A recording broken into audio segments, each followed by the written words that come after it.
My name is Maya Calloway Harris. I am 31 years old. And 3 weeks ago, my mother rang my doorbell for the first time in 9 years. She stood on my front porch in a pale tan cardigan, pressed black slacks, and the same pearl earrings she has worn to church every Sunday since I was a little girl. She had a rolling carry-on at her feet, small, worn at the corners like it had made this kind of trip before. And in her right hand, folded into a tight little square, was a piece of paper. Paper was not an apology. It was a list. Handwritten. Black ink. Bullet points. Every single bullet had a $sign next to it. I stood in my doorway and watched her smooth it open, and I counted 5 line items before she even opened her mouth. Total at the bottom, $915,000. She did not say she was sorry.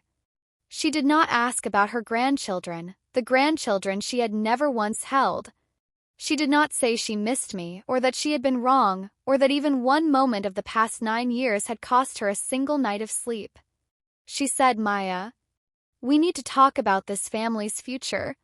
And here is what my mother did not know when she stepped onto my porch that morning. She did not know that I had been keeping a list of my own. For 9 years. Every birthday card she sent back unopened. Every voicemail she let go to silence. Every text message my sister sent behind my back that somehow always found its way to me.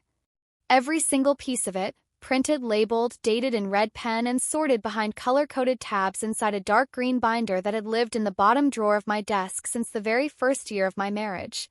She walked up my path with a list of what she wanted. I already had a list of everything she did. Before I get into all of it, if you are brand new here, do me a huge favor right now. Hit that subscribe button and tap the like button. I am not kidding when I say it makes a real difference. And drop a comment telling me where you are watching from and what time it is where you are. I love reading every single one of those. Okay, let me take you all the way back. Harlan, Kentucky. Population around 1,600. One Baptist church that doubled as the town community center. One hardware store. One diner called Patty's, not named after my mother, though you would never have known that from the way she carried herself in there, where every table smelled like black coffee and biscuit grease no matter what hour you walked through the door. That was my entire world until I was 18 years old. My father, Robert Calloway, worked at the county processing plant on the east side of town for 27 years. Same route to work every day. Same lunchbox. Same quiet nod when he came through the front door every evening at 6 on the dot. My mother, Patricia, Pat to her friends, Mom to me, and the Patricia Calloway to everyone at First Baptist, ran the household and the church hospitality committee with the same tight grip. She organized the fall harvest dinner. She managed the benevolence fund. She decided who brought what to every covered dish gathering, and nobody ever pushed back on her. Nobody. My sister Brittany was 4 years younger than me and everything I was not.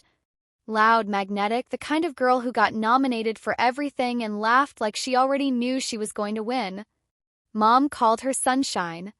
Dad called her his little firecracker. I was the other one.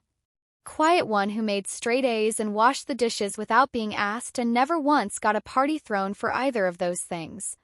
I am not saying this with bitterness.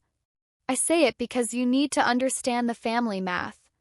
In our house, love worked like a household budget with a fixed amount, and Brittany was always the first line item funded. When I was 18, I earned a full academic scholarship to the University of Tennessee in Knoxville. First Calloway to ever go to college. Mom helped me pack my bags and slipped a little index card inside my duffel. Her neat handwriting, "You belong here. Come home soon." I kept that card for years. It is still in my desk drawer, right next to the green binder. It was the last truly kind thing she ever wrote to me. I met Deshaun Harris in a microeconomics class my sophomore year. He sat 3 rows ahead and answered the professor's questions like he had already read next semester's textbook. Calm. Never rushed. Never flustered. He was a business analytics major with a software development minor on a partial scholarship out of Memphis. His mother, Gloria, was a recently retired registered nurse who had worked double shifts for 16 years to put him through school. His father was white from a suburb outside Nashville and had left when Deshaun was 5. Gloria raised him alone. She did it with the kind of strength I had never seen growing up in Harlan. Deshaun was biracial. He had his mother's warmth and his father's height, and this way of actually listening to you, like whatever you were saying was the most important thing happening in the room. Our first real date was at a food truck festival near campus. He paid with crumpled 5s. I paid with quarters and a couple of dimes. We split a plate of loaded fries and talked for 3 solid hours until the vendors started breaking down around us. He told me he wanted to build something that solved a real problem. I told him I wanted to work with numbers that actually meant something to people. He looked at me and said, "Sounds like we're in the same lane." We dated for 2.5 years before he proposed. 2.5 steady, ordinary, good years. He met my parents twice. The first time, my mother smiled too wide and called him Devin instead of Deshaun. The second time, she got his name right but kept her eyes on the wall behind him whenever she spoke. Both times, my dad shook his hand and said almost nothing. I told myself they were just nervous. Small-town people. They needed a little time. My sister Brittany was the honest one, back then at least. Christmas dinner, she leaned over to me in the kitchen and whispered, "He's a great guy, Maya. But you know Mom is never going to be okay with this, right? Like, you know that?" I did not know that yet. Deshaun proposed on a Wednesday evening at the kitchen table of our tiny off-campus apartment. No big setup, no ring box yet, just him, hands flat on the table, looking at me like I was the only thing he was sure about. He said, "I want to build a life with you. I want to show up for you every single day. Will you let me do that?" I said yes before he even finished the sentence. I called home that night. Mom picked up on the second ring. I told her. The line went completely quiet. I counted 8 full seconds before she said a word. And what she said was not congratulations. Not tell me about the ring or when's the date or I'm so happy for you, baby girl. What she said was, "You need to think very carefully about what this means for this family, Maya." Dad got on the other line. I heard him clear his throat twice. He said nothing. 2 days later, Brittany texted me. "Mom has been crying since your call. Are you proud of yourself?" Honestly, I was. For the first time in a long time. But I didn't write that back. 2 weeks after the phone call, a letter arrived. Not a text, not an email. A real handwritten letter on ivory stationery in my mother's careful cursive. 4 paragraphs. I have read it so many times I could say it from memory. The last paragraph said, "If you go through with this, you are choosing him over your family. We will not attend. We cannot support this. And if you walk down that aisle, don't expect to walk back through our door. He doesn't belong with us, Maya. He never will." She drew a line in the sand, black ink on ivory paper, and expected me to stand on her side of it. I read the letter 3 times. Folded it. Put it in a plain manila folder. Some quiet part of me, the same part that files receipts and keeps clean records, said hold on to this. So I held on. Deshaun and I got married at the Davidson County Courthouse on a Saturday in May. 14 guests. Every single one of them from Deshaun's world. His mother Gloria flew in from Memphis in a red dress with a silk wrap and a Tupperware of homemade sweet potato pie. She held both my hands before we walked in and said, "Welcome to this family, baby girl. You are already loved." No one from Harlan came. No father walked me anywhere. There was no aisle, just a narrow government hallway with buzzing fluorescent lights and a judge who mispronounced both our last names. The reception was at a Peruvian restaurant 3 blocks away. Tables pushed together, Deshaun's college roommate Trevor giving a toast so funny that Gloria knocked her water glass clean off the table laughing. My dress cost $140 from a resale shop on Broadway. Deshawn wore a charcoal suit from a clearance rack at a store going out of business. We looked exactly like two people who had just done the most important thing of their lives on a tight budget. 'Cause we had. That night I sat on the edge of our bed holding a gas station bouquet of carnations, $8, the last ones in the bucket, and my hands were shaking. Not from doubt. From grief. I had just gotten married. And the two people who raised me couldn't be bothered to show up. 1 week later I mailed a card to Harlan. Inside, our courthouse photo. Deshawn and me on the front steps, grinning like fools in the afternoon sun. On the back I wrote, "We are so happy. I hope one day you can be happy for us too." Card came back 11 days later. A red stamp across the front. Turn to sender. I held that envelope for a long time. Then I opened the manila folder and wrote in red marker on the outside flap, Item 2. Wedding photo. Sent back. That was where the binder began. Year 1 was the hardest year of my life. I called home 4 times. Voicemail every single time. I left short, careful messages, every word chosen like I was writing a report I knew someone might actually read someday. "Hey Mom, just calling to say hi. Deshawn started a new position. I'm studying for my licensing exam. I miss you. Call me back when you're ready." She never called back. Not once. I sent cards for her birthday. For Dad's birthday. For Christmas. All 3 came back with that same red stamp. Dad sent one text. February.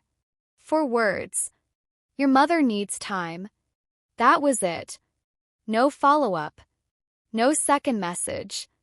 Those 4 words just sat in my phone like something I couldn't bring myself to delete. Brittany posted a family photo on Facebook that spring.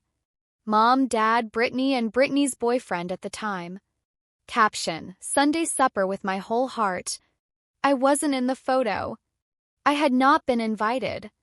I printed the screenshot and filed it. By March, the manila folder was getting thick. I bought a proper binder, dark green, 3-ring plastic dividers labeled by year. Tab 1, Year 1. 7 items. Red pen on every single one. "He doesn't belong with us, Maya." Mom's voice hit me at the strangest moments. The grocery store. Pumping gas. 2 in the morning when Deshawn was asleep and the apartment was completely still. I wanted those words to stop hurting. They didn't stop. But they got a little quieter each year. And the binder got a little heavier. By year 2, Deshawn left his corporate job. This was not a reckless move. He had been building something on nights and weekends for 8 straight months. A legal tech platform designed for small business owners, software that handled contract reviews, spotted liability risks, and gave regular people access to the kind of legal backup that normally costs $500 an hour, all for a flat monthly fee. He understood business law and software. I understood numbers and operations. Together we could see the exact problem that nobody else wanted to sit down and actually solve. He set up a workspace in our spare bedroom. 2 monitors, a portable heater, and a whiteboard he picked up from a thrift shop for $12. I came home from my day job every evening, heated up leftovers, and sat next to him going through projections until midnight. I built the pricing model. I stress-tested every plan. Deshawn built the product. I built the business case around it. We named the company ClearPath Legal. Launched 8 months later with 6 paying customers and a free trial that completely crashed on the very first day. We fixed it before midnight. We sent every single beta user a personal apology email. 4 of them upgraded to paid plans that same week. That same year, I upgraded the manila folder into the proper dark green binder. New dividers. Clean labels. Tab 1, Year 1. 7 items. Tab 2, Year 2, growing. I was not building a legal case. I was not planning anything dramatic. I was doing what I had done since I was a girl, keeping the family books because nobody else would, keeping records. 'Cause records don't lie. And I made a quiet decision that when this chapter was finally over, nobody was going to be able to rewrite it. Noah and Evie arrived on a Thursday morning in October, 6 pounds 3 ounces and 5 pounds 11. Noah came out screaming and did not stop for what felt like the entire first week. Evie studied the room around her like she was already sizing things up. Deshaun stood at the hospital window holding one of them in each arm and said quietly, "They are going to know every single day that they are loved." And then he cried. The first time I had ever seen him do that. Gloria flew in from Memphis the very next morning. Stayed 10 days. She cooked, cleaned, rocked Noah through the 3 in the morning feeding sessions while I handled Evie. She brought a handmade quilt, yellow and cream, the softest thing I have ever touched, and 2 little silver keepsake dishes with each baby's birth date engraved on them. That was what a grandmother looked like. I had mailed Patricia the ultrasound photos 5 months earlier. Returned. I sent birth announcements. Returned. I sent photographs, Noah asleep on Deshaun's chest, Evie's tiny fingers wrapped around mine. Returned. 3 more items added to the binder. Items 13, 14, 15. Then something unexpected happened. A woman named Tasha, a mutual friend from high school who had stayed loosely connected to my old world, texted me one evening with a screenshot and no comment attached. It was a text from Brittany to someone in Harlan. It said, "Her kids don't have real grandparents." That's what she chose. I sat in the nursery with that message on my screen for 11 minutes. Evie was asleep in the crib. Noah was in my arms. I could hear Gloria in the kitchen humming something low and sweet while she washed the baby bottles. My children had a grandmother. Her name was Gloria Harris. She flew in from Memphis every 6 weeks and had never once missed a birthday. I printed Brittany's message, filed it, labeled it. Item 16. Red pen. Dated. I want to be clear about one thing. I did not keep that binder out of spite. I did not flip through it late at night feeding some dream of confrontation. Most weeks, honestly, I forgot it even existed. Just sat in the bottom drawer behind tax folders and old insurance papers. But every time something new showed up, a returned card, a forwarded screenshot, a voicemail I could not bring myself to erase, I filed it. Same steps every time. Print it, label it, date it, red pen, tab. Deshaun asked me about it once. "Why do you keep all that, Maya?" I gave him the honest answer. Because someday our kids will be old enough to ask why they don't have grandparents on my side. And I want them to have facts. Not my version, not her version. The actual receipts. He nodded slowly. He got it completely. He was a software developer. Developers keep detailed logs of everything. By year 4, the binder had 19 items and ClearPath had 11 full-time employees in a real leased office in East Nashville. We ate dinner together every night at 6:30. That was not a suggestion, it was the one rule we never broke. Quiet from Harlan had become something I no longer cried about. It was just whether I had learned to dress for. Year 5, ClearPath had 18 employees and a real office with a proper sign on the door. Deshaun still wrote code every morning before anyone else came in. He refused to become the kind of founder who stops touching the thing he built. We bought our first house that year. A 4-bedroom brick home in the Germantown neighborhood of Nashville. A covered front porch. A backyard with 2 big oak trees that the twins immediately claimed as the base for a future treehouse. I remember signing the closing papers and thinking, nobody handed us any of this. Every single dollar is ours. Noah started kindergarten. Evie started kindergarten. They rode the same bus and fought over the window seat every single morning. Beautiful, ordinary, completely normal life. One Tuesday night I made the mistake of opening Facebook. Patricia had posted a family photo, some kind of early Thanksgiving gathering. New dining room furniture. Brittany and her husband Marcus Webb. Toddler in a high chair. Brittany's son Connor. My nephew. A little boy I had never once been in the same room with. Caption, my whole world right here at this table. I closed the app, went to bed, did not cry. I had stopped crying over Patricia Calloway somewhere around year 3. Some hurts don't go away, they just go quiet. Around this time, something new came into the picture. Deshawn's college friend Trevor, the one who had given that unforgettable toast at our courthouse wedding, introduced us to his mentor, a retired attorney named Gerald Ford. No relation, he always made clear immediately, and yes, he was already tired of that joke. Gerald became an informal advisor to us. Sharp, calm, late 60s, seen everything twice. He started sitting in on our planning meetings and asking exactly the questions that made you realize you had not thought something all the way through. He would matter later. Remember Gerald. Year 6, Brittany got married. I found out from Instagram 4 days after it already happened. Beautiful photos.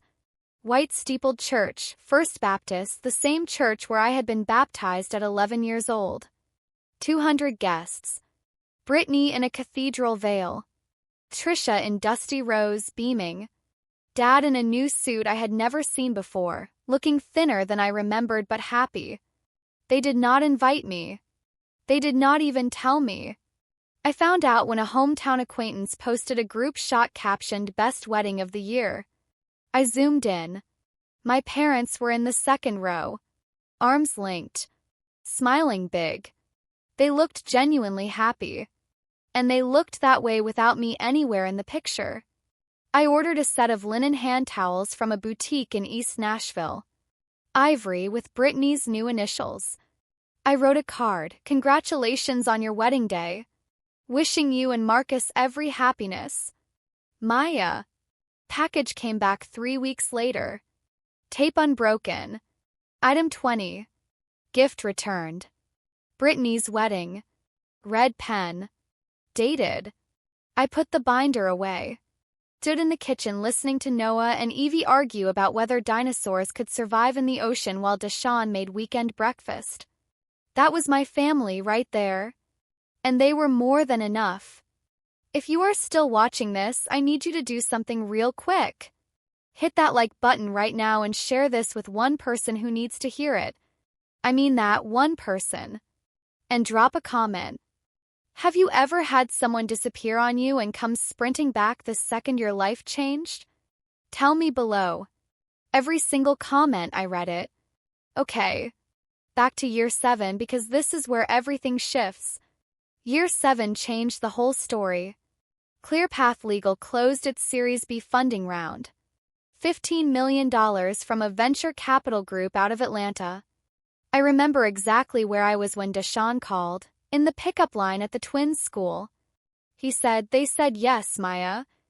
I stayed quiet for a second. Then I said, "How many zeros?" He laughed and said, "More than enough. Post-funding valuation, $72 million. Deshawn and I held about 23%. We were not rich yet, not in any way I could actually hold in my hands. But the numbers on the spreadsheet were pointing somewhere I had only ever modeled on paper. I left my day job that same month and joined ClearPath full-time as CFO. My name was on the company filings right next to his. Partners in every way, the way we had always been. The Series B made a small ripple in the business world. TechCrunch ran a short piece. Couple of newsletters mentioned it. Nothing massive, the kind of coverage that people inside the industry catch and everyone else scrolls right past.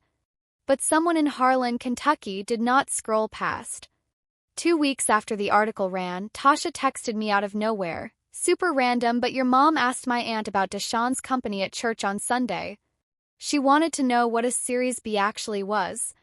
Just figured you should know. I read that 3 times. Patricia Calloway had not said my name to anyone in 7 years. She did not know what a Series B was. But she was suddenly very curious about one. The math was shifting. And my mother was a different kind of accountant. That same year, I sent what I already knew in my gut was going to be my last birthday card. 7 straight years of sending, 7 straight years of getting them back. But this time I tucked a photo inside. Noah and Evie at their school fall carnival. Matching flannel shirts. Face paint everywhere. Noah was missing his 2 front teeth. Evie was grinning so wide her eyes had almost disappeared. On the back of the photo I wrote, "They ask about you sometimes. I tell them you live far away." I sealed it, mailed it, fully expected the usual red stamp. Came back in 9 days instead of the usual 11. But this time something was different. The envelope had been opened. The flap was creased, glue separated and then pressed back down with a thin strip of clear tape. I held it up to the kitchen light. Card was inside. The photo was inside. But someone had taken everything out, looked at it, held my children's faces in their hands, and then carefully, quietly put it all back and sent it away. I sat at the kitchen table with that envelope for a long time. Dad opened it. I was almost certain. He looked at his grandchildren. He held that photo. And then Mom made him send it back. He wanted to keep it. She said no. Item 23. Birthday card. Year 7. Thinned and resealed. Photo was seen. Till sent back. I wrote the label with a steadier hand than I expected. 'Cause I had believed for years that Dad was not the one who designed this silence. He was the one who just kept going along with it. Mom drew the blueprint. And it was simple. If she could not control who I loved, she would cut me out of the story entirely. Year 8. ClearPath had 84 employees. Offices in both Nashville and Charlotte. A partnership with one of the biggest regional accounting networks in the Southeast. Deshawn was featured on the cover of a regional business magazine under the headline, "The Builder Who Stayed Quiet." I framed a copy and put it in his office without saying a word. He noticed it 3 days later. That same month, I spotted something odd. Someone from Harlan, Kentucky was looking at my LinkedIn profile 3 separate times in 1 week, from what looked like a private or hidden browser. The location showed up. The name did not. Gerald happened to be in our office that week. I mentioned it over coffee, almost as an afterthought. He set his cup down and said, "Maya, when someone who cut you off starts quietly looking up your career page, they are not doing it because they miss you. They are doing it because somebody told them the numbers changed." He was not wrong. Then Forbes published its annual list of companies to watch. ClearPath came in at number 52. Just 2 sentences in the piece. But it was Forbes. And a few weeks after it ran, Tasha called again. "Your mom told someone at the salon that she always knew Deshawn was sharp." Direct quote. The woman said Patricia sounded genuinely proud. Always knew Deshawn was sharp. 7 years of silence. And now she had always known. I didn't add that to the binder, it wasn't a real document. But I wrote it on a sticky note and pressed it inside the front cover. 'Cause I needed to remember the exact moment Patricia Calloway started quietly rewriting her own history. She wasn't proud. She wasn't sorry. She was doing new math. The group chat dropped on a Monday. Tasha called me at 8 in the evening, sounding genuinely shaken. "Okay, so Brittany accidentally added me to a family group chat. I think she meant to add someone whose name looks like mine. I was in it for 4 days before they caught it and kicked me out. I took screenshots. She sent me 11 screenshots. 4 days of unfiltered Calloway family business. I read them sitting in my parked car outside the community center where Noah had flag football practice. My hands went completely still on the phone. Brittany. His company was valued at $72 million in the last round. I've been tracking the public filings. If they go public, we could be looking at $300 to $400 million easy. Patricia, how do we go about this? She is not going to just listen to me. Robert, maybe I should call first. Just to feel her out a little. Patricia, no. I need to go there in person. With a real plan. Brittany, write a list. Be specific about what we need. She is a numbers person. She responds to things laid out clearly. Patricia, how much should we even ask for? Brittany, start with the house mortgage. Then Dad's medical bills. Then retirement. Then Connor's college fund. Tack it so it reads like a family investment conversation, not just asking for money. Robert, I'm not sure this is the right thing to do. Patricia, Robert, she has more money than this entire county. She can afford to take care of her own family. Robert went quiet after that. He did not reply again. I sat in that parking lot for a long time. The dashboard clock read 8:14. Through the windshield I could see Noah sprinting across the field after a flag, completely and joyfully committed to a sport he had been playing for exactly 3 weeks. My hands were not shaking from being hurt. They were shaking from being clear. 100% clear. 9 years. 9 years of silence and returned photos and a letter that said don't expect to walk back through our door. And now that the spreadsheet had changed, they had a plan. I drove home, printed the screenshots, filed every single one. Item 26. Family group chat. They are tracking us. Coordinated approach is being planned. Red pen. Dated. Now listen, if any part of what I just shared hit close to home, I need you to subscribe right now if you are not already here. I post stories like this every single week and I do not want you to miss what is coming next. Drop a comment telling me your experience. Have you had family members treat you differently once money entered the picture? Tell me exactly what happened. I read all of it. I told Deshaun after the kids went to sleep that night. I showed him the screenshots. He read them the way he reads code, slowly, line by line, looking for where the logic breaks down. When he finished, he set the phone face down on the counter, stared at the wall for a moment, and then looked at me. What do you want to do? Nothing yet. But I want to be ready. He nodded. That was Deshaun through and through. He never told me how to feel. He never pushed me to act or to let it go. He just asked what I wanted and then stood right there while I figured it out. The next morning I called Claire, our family attorney. Not to file anything, I just needed to understand where we stood. Could Patricia walk in and make some kind of legal claim? Claire walked me through it in 20 minutes. Short answer, no. Not even close. Our legal protections were properly set up. There are no grandparent rights in Tennessee without an existing relationship with the children. And 9 years of being completely cut off made any claim against us, in her exact words, laughable in any courtroom. I thanked her, hung up, went back to work. That night, once the house went quiet, I sat at the kitchen table and wrote a letter. Didn't send it, just got it all out. Every item in the binder. Every date. Every returned card. Every screenshot. 26 items over 4 handwritten pages. Then I folded it and put it in the desk drawer. I didn't actually need the letter.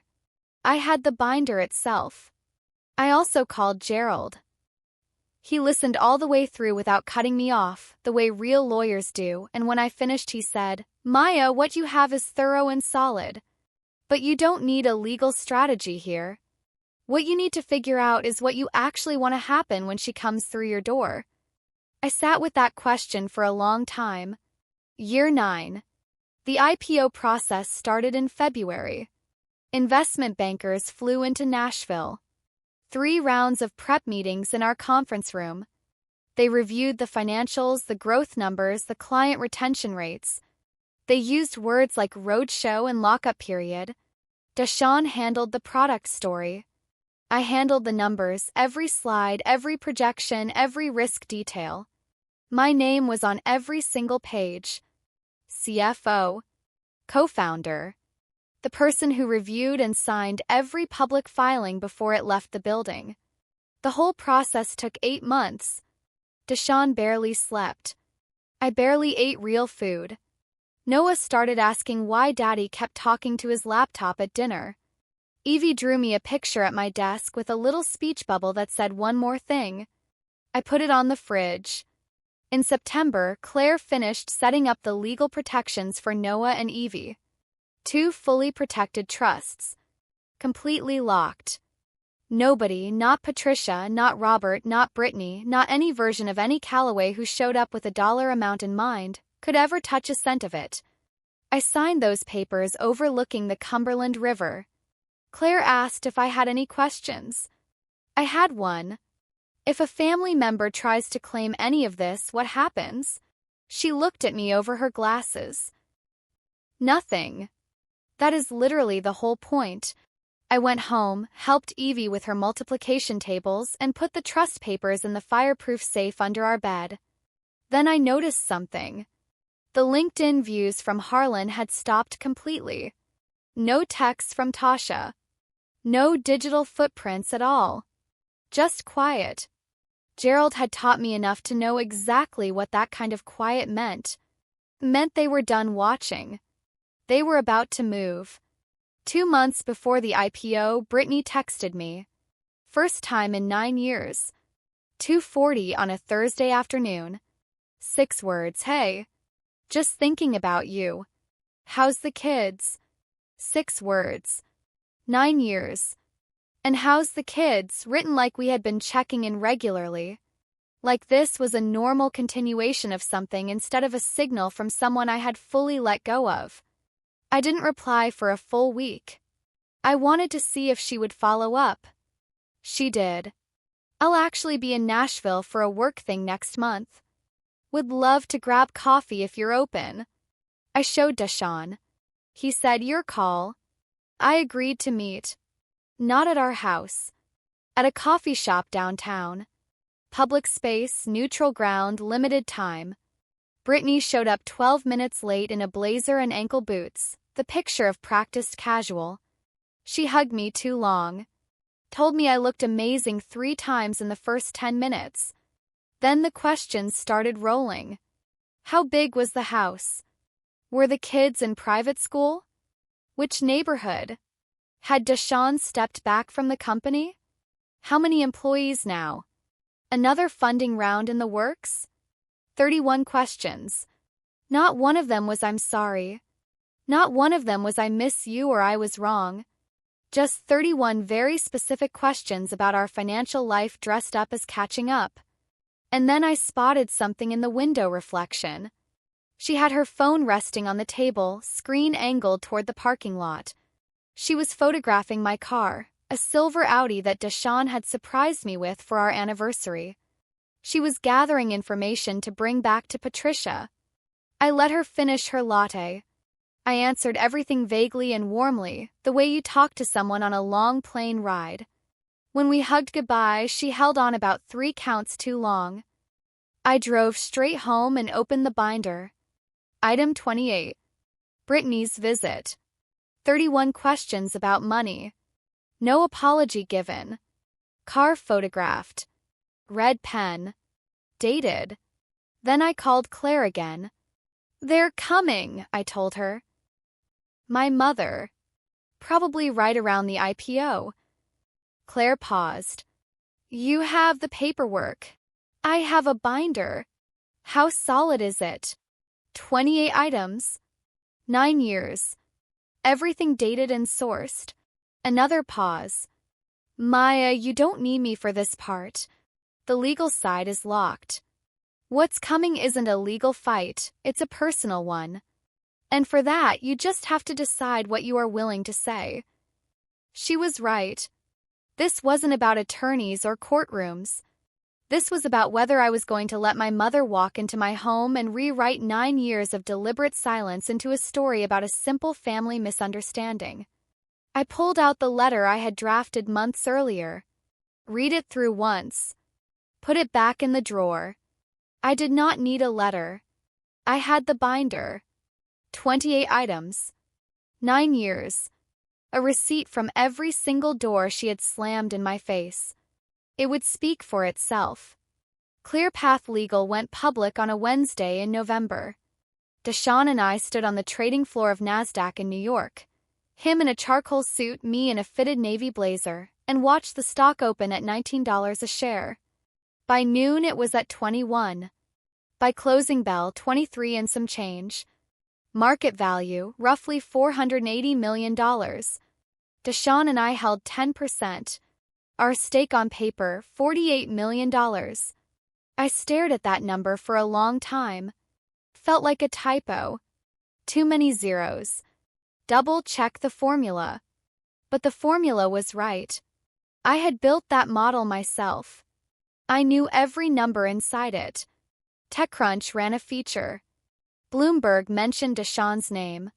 A Nashville news station aired a short segment, Local Couple's legal tech company hits NASDAQ.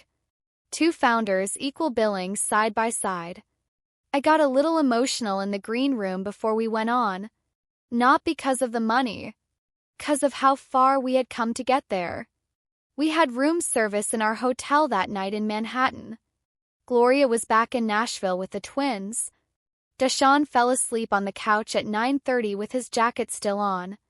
I stayed awake. Not because of the IPO. Because of what I knew was coming. I checked my phone. 5 missed calls. Area code 606. Harlan, Kentucky. 2 from a number I didn't recognize. 2 from Dad. 1 from my mother. I put the phone face down and stared at the ceiling. 9 years. $48 million. And suddenly Maya Calloway Harris was worth reaching out to again. Dad's voicemail came through the next morning while I was getting dressed. His voice was thinner than I remembered. Older. Like the years had slowly pulled something out of it. But the rhythm was the same, careful, measured, the voice of a man who had always weighed each word before letting it go. Baby girl. I saw you on the news. You and Deshawn on that trading floor. I didn't know what to say, so I'm calling. I am so proud of you. I have always been, a long pause. Just breathing. Your mother wants to talk. She has some things she'd like to go over. Please call her back when you can. I love you, Maya. Played it 3 times. Baby girl. He had not called me that since I was 14. I am so proud of you. For words I had waited a decade to hear. But here's the thing. The more I listened, the more I heard what was underneath those words. He called after the IPO. Not after our wedding. Not when the twins were born. Not after 7 returned birthday cards. Not after the ultrasound photos came back in the mail. After the IPO. He was proud of me on paper. And he had always been more afraid of Patricia than he was committed to me. I saved the voicemail. I did not add it to the binder. It was too sad for the binder. I sat on the hotel bathroom floor and let myself feel the full weight of 9 years for about 5 minutes. Then I got up, finished getting dressed, and went down to have breakfast. Patricia's text showed up 2 days after we got home to Nashville. It was long and polished. 0 typos. No casual shortcuts. This was a draft. She had written it, gone back over it, probably read it out loud to herself more than once. Maya, I know we've lost some time. I think about you and the children every day. Life is short, and I've learned that some things matter more than the things that can pull a family apart. I'd like to talk about the future, about the kids, about what being a family really means. There are things families should do for one another. I believe we can find our way forward if you're open to it. I read it twice. Counted the words. 58. 58 very carefully picked words. Not one of them was sorry. Not one was I was wrong. Not one acknowledged that she had told her own daughter, her firstborn, that the man she loved didn't belong with them, and then spent 9 years making sure the whole town believed she never had a daughter at all. She wrote the things that can pull a family apart, like our years of silence were some random force of nature instead of a direct result of her decisions. I did not reply. I screenshotted the text, printed it, opened the binder. Item 29. First message from Patricia in 9 years. 58 words. No apology anywhere in them. Red pen. Dated. I closed the binder. Put it back in the drawer. Looked at the photo on my desk, Deshawn and me and the twins at the beach on the Outer Banks. All four of us squinting into the sun. Noah up on Deshawn's shoulders. Evie holding my hand. That right there was my answer. Tasha called on a Friday evening. Brittany is telling people around town that she saw you in Nashville. She's saying you live in a mansion and the kids are in private school. Half of that is wrong. It's not a mansion and the kids go to public school. Maya. That is not the point. Her voice dropped. Your mom is planning a trip. Brittany told someone at the nail place that Patricia is coming to Nashville. She's already packing. I leaned against the kitchen counter and closed my eyes. I know. You know? How? Because Brittany sat across from me at a coffee shop, asked 31 questions about our money, and photographed my car through a window. Silence on the other end. Then, so what are you going to do? I'm going to open the door. Tasha sounded genuinely surprised. You're going to let her in? I'm going to let her talk. And then I'm going to show her what I've been keeping in the bottom drawer of my desk for the past 9 years. I hung up and stood in my kitchen, the one where Evie did her homework at the island and Noah built things out of whatever he could grab and Deshawn made pancakes on Sunday mornings.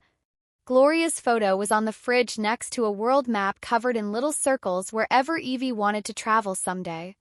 Patricia Calloway was coming. I had known it was coming since the group chat, since the Series B article, since the LinkedIn views and the church gossip and Brittany's 31 questions. The numbers had changed and my mother was coming to collect. But I was not the same girl who packed her bags at 18 with a scholarship and a card that said come home soon. I was a CFO, a mother, a woman with a dark green binder full of 9 years of truth. And I was completely ready. She arrived on a Tuesday. I know the exact time because I was standing at the kitchen window with a dish towel when the rideshare pulled up out front. 10:22 in the morning. She got out slowly. Pale tan cardigan, black slacks, pearl earrings, small carry-on at her side. She stood on the sidewalk for a full 30 seconds before she walked up toward the door.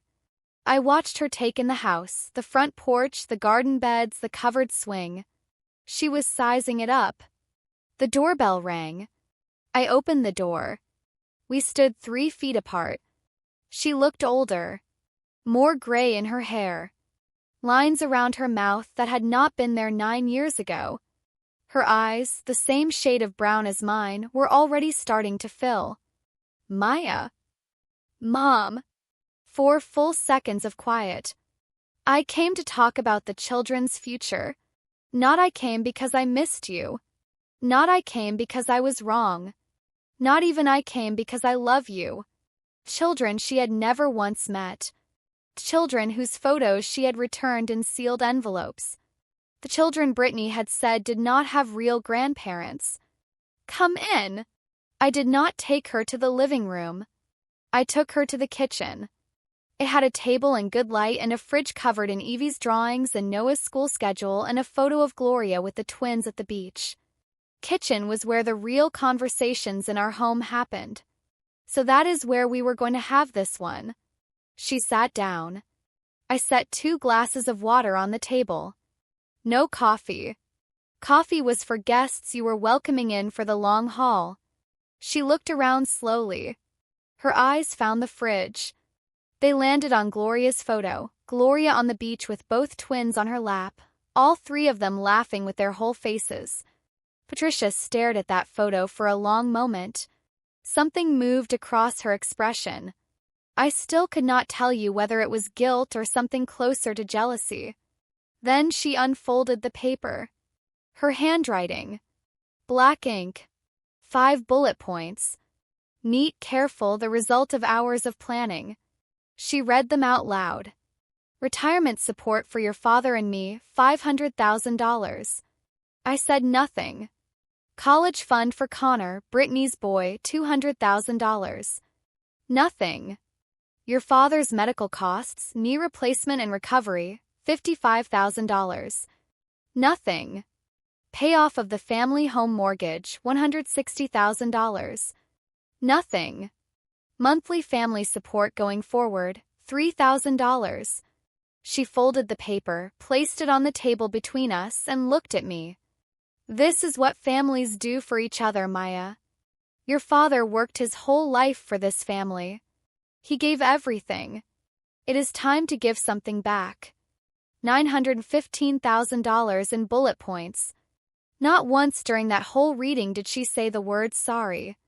Not once did she seem to notice that she was sitting in a house she had never set foot in, asking for money from grandchildren she had never held. I picked up the list. Read each line one more time. Folded it back. Set it down. Then I stood up. Walked to my office. Bottom drawer.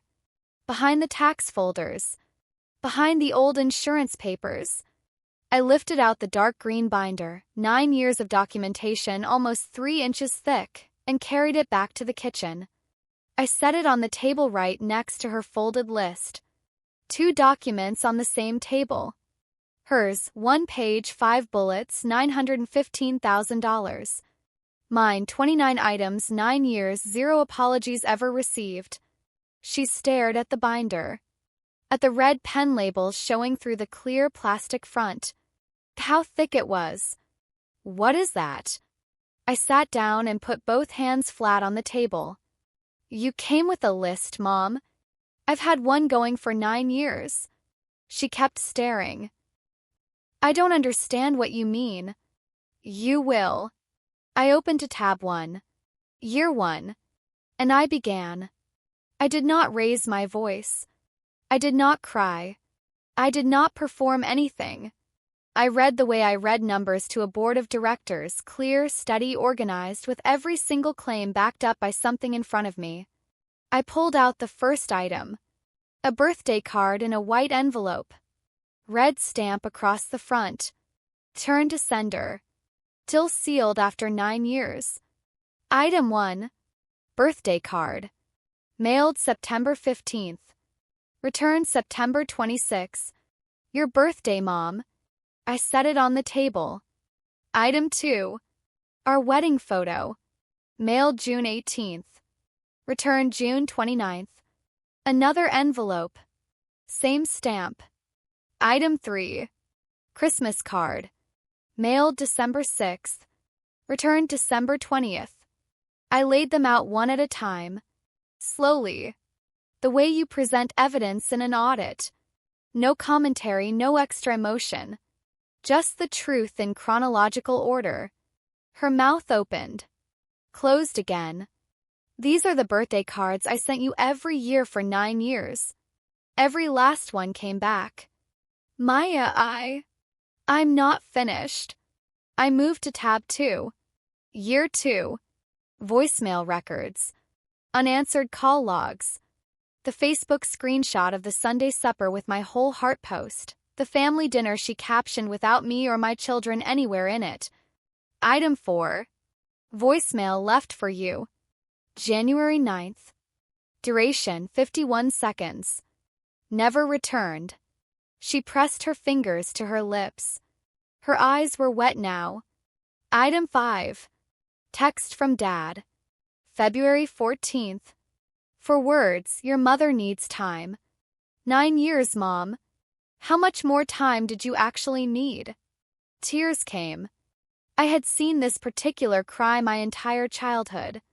It was the same controlled, careful cry she used when she wanted sympathy without giving up any ground. The same cry from when Dad forgot their anniversary. Same cry when the church didn't pick her dish for the holiday potluck. It was a practiced move. I was hurt, Maya. You chose him over all of us. You left. I did not leave. You told me not to come back. That's not the whole. I was upset. People say things when they're upset and hurting. I flipped to tab 4. Pulled out the printed screenshot. Brittany's text to the mutual friend. Item 16. Text from Brittany. March 9th. I read it out slowly and clearly. Her kids don't have real grandparents. That's what she chose. She flinched. Brittany didn't mean. That is her exact message. Word for word. I flipped to the last section. The group chat screenshots. 11 pages. Item 26. Family group chat. October 4th. I read from Brittany's messages. Plan. The layered demands dressed up as a family investment talk. And then Patricia's own words back to her. She has more money than this entire county. She can afford to take care of her own family. Teary look dried up immediately. Something harder came to the surface.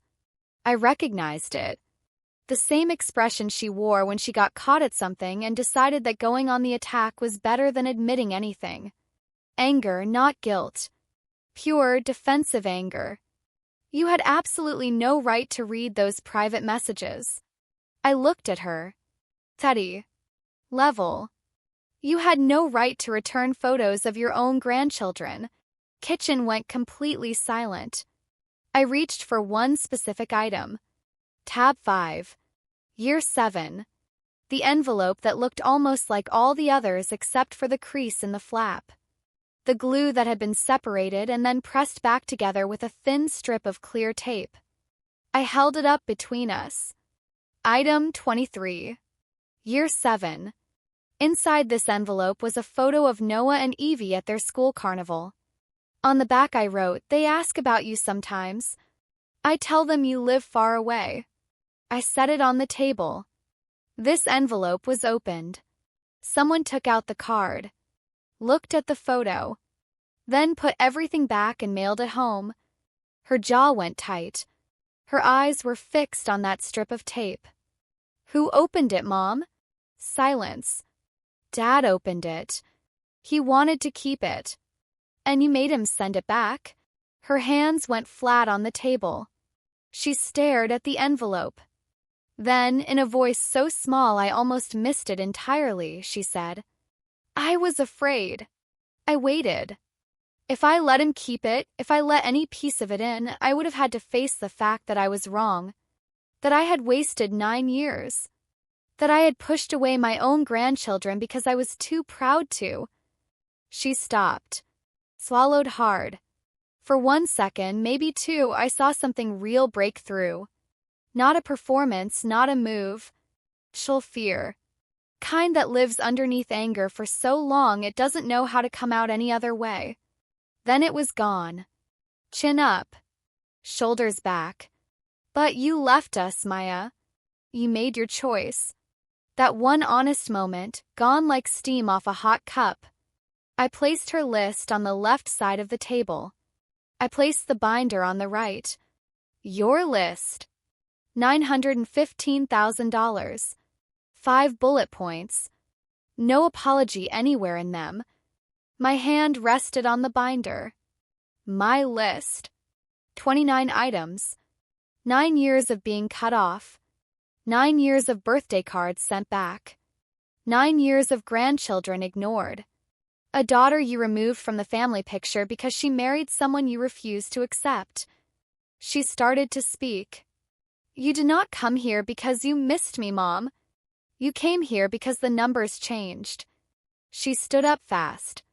The chair scraped hard against the tile floor.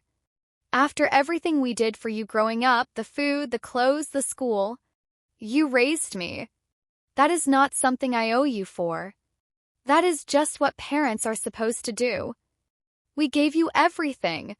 You gave me a card that said come home soon. And then you told me never to come back. She had nothing for that. I could see her searching through every argument she had prepared and coming up empty. I looked straight at her.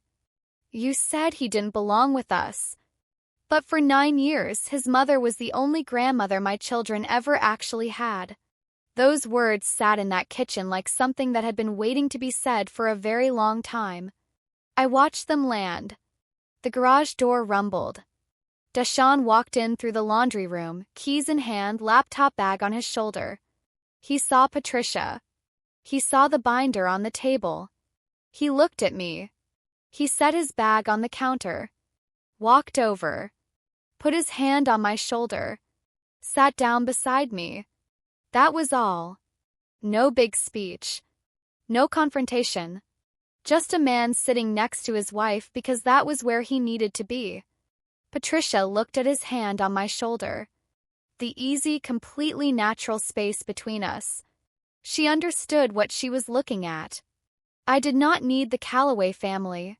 I had already built something better. My voice was quiet. Final. I'm not going to give you money, Mom. Not because I can't. 'Cause the second I hand you a check, you will decide you were right to stay away until it was worth coming back. You'll call it family helping family. You'll tell Brittany it was all just a rough patch. I picked up her list and held it out to her. It was not a rough patch. It was a choice. Your choice. Every card you sent back. Every voicemail you ignored. Every photo of your grandchildren that you looked at and mailed away. She did not take the list. If you actually want to know Noah and Evie, really know them, that starts with a real apology. Not to me. To them.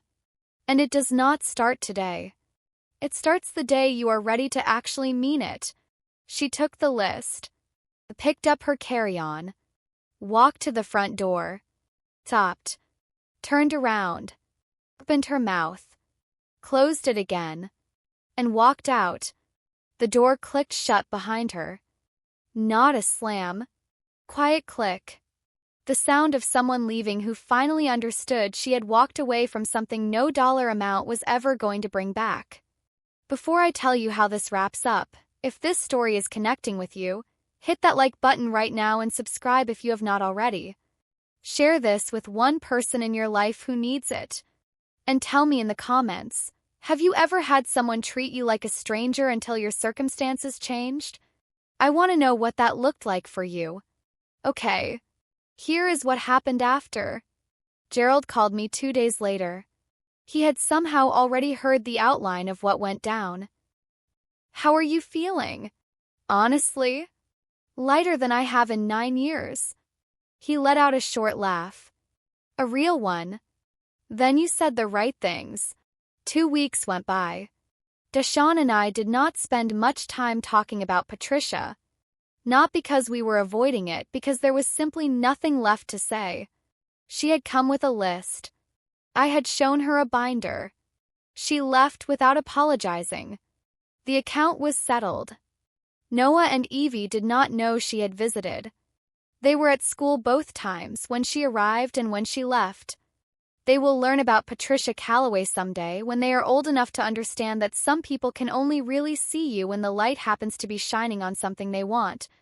Dad called on a Tuesday morning while I was looking over a contract at my desk. Maya, your mother told me what happened. A pause. I should have opened that door for you 9 years ago. I should have picked up the phone. I should have driven to Nashville the day the twins were born. His voice cracked. I'm sorry. Not about the money. I don't want your money. I just want to know my grandchildren. I'm asking you, truly asking if you'll let me try. 17 seconds of silence on my end. I believe you, Dad. But believing you and trusting you are two very different things. We go slow. Phone calls every couple of weeks. No visits yet. No money. Just talking. That is more than I deserve. It is exactly what you deserve. No more, no less. We hung up. I went back to work. Brittany texted once. One line. You could have just helped us. I didn't reply. Some messages are their own complete answer. Trisha did not call. Did not text. Did not write. The silence came back, but this time it was hers to carry. I had said everything I needed to say. Whatever came next was completely up to her. The binder sat in the bottom drawer. 29 items. 9 years. I have not added a 30th. I genuinely hope I never have to. Here is what 9 years of keeping every receipt taught me. Family is not the people who happen to share your last name. Family is not the people who suddenly show up the moment your bank account becomes interesting to them. Family is the people who show up when your world is small and unglamorous, when the office is a spare bedroom with a thrift store whiteboard, when your babies are newborns and you haven't slept a full night in 2 weeks, when you need someone to rock a crying baby at 3 in the morning just because you asked. Family is the woman who flies in from Memphis every 6 weeks with a handmade quilt and a container of sweet potato pie. The woman who taught your son how to scramble eggs and your daughter the name of every bird that lands in the backyard. The woman your children run toward when they see her coming up the walk, calling out Grammy before she even makes it to the front step. That is what family actually is. And it was never, not for one single second, about the money. It was always about who showed up. That is my story. 29 items. 9 years. 1 dark green binder. If this reminded you today that your worth has nothing to do with a dollar amount, please share this with someone who needs to hear it. Leave me a comment below. Hit the like button if you haven't yet. Subscribe if you are not already part of this community. I would love to have you here. I will see you in the next one.